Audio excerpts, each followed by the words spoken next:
یعنی سیر کروائی گئی اور بہت ساری چیزوں کا آپ کو مشاہدہ کروایا گیا. تو آپ دیکھیں اس کا ذکر، یہ جو واقعہ آپ کے ساتھ پیش آیا تھا اس کا ذکر ہمیں سورہ بنی اسرائیل کی پہلی آیت میں ملتا ہے. میں اس آیت کی تلاوت کر کے اپنی اس واقعے کو آگے بڑھاؤں گی. بسم اللہ الرحمن الرحیم. سبحان الذي أسرى بعبده ليلا من المسجد الحرام إلى المسجد الأقصى الذي باركنا حوله لنريه من آياتنا إنه هو السميع البصير. سبحان الذي یعنی پاک ہے وہ ذات جو راتوں رات اپنے بندے کو لے گیا مسجد حرام سے مسجد اقصیٰ تک، جس کے ارد گرد میں ہم نے برکت رکھی ہے، ہم اسے اپنی عظیم الشان نشانیاں دکھائیں، بے شک وہ سنتا اور دیکھتا ہے. سبحان اللہ.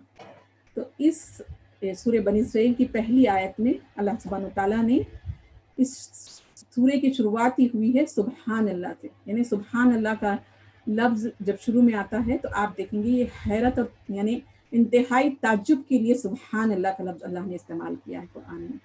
اور پھر اس کے بعد اللہ تعالیٰ نے اپنی تعریف کی، اپنی پاکی بیان کی اور حیرت کے ساتھ اور تعجب کے ساتھ. اور پھر اس کے بعد اللہ تعالیٰ نے بتایا کہ اسرا بعبدہ، اسرا یعنی رات میں، لعبدہ یعنی اپنے بندے کو.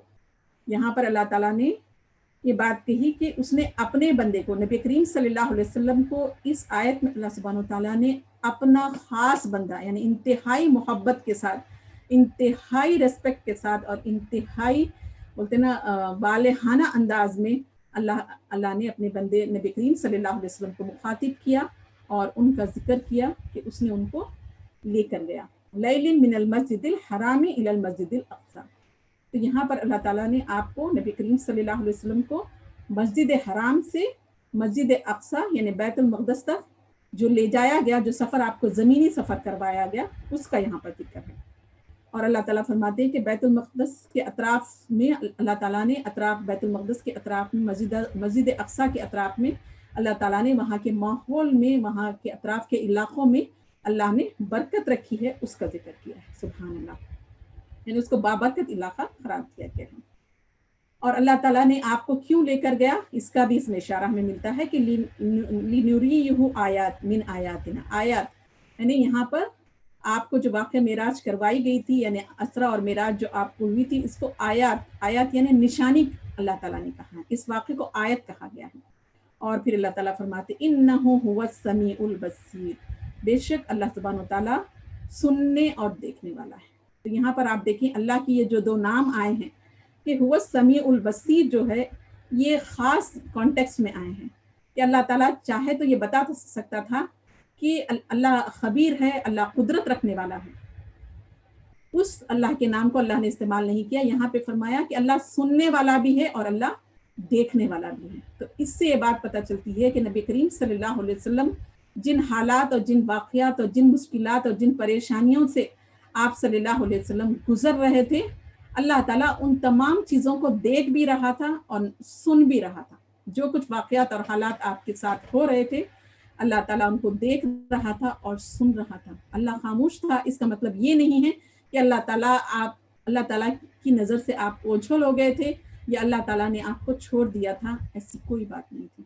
اللہ تعالیٰ نبی کریم صلی اللہ علیہ وسلم کو ان الفاظ میں تسلی دے رہے ہیں اور فرما رہے ہیں کہ ہم نے اپنے بندے کو، اپنے محبوب اور پسندیدہ بندے کو، اپنے خاص بندے کو، ہم نے ایک رات کے کچھ حصے میں یا کچھ وقت میں یا کچھ منٹوں میں آپ دیکھیں گے اللہ تعالیٰ نے آپ کو مسجد حرام سے مسجد اقصیٰ لے کر گیا.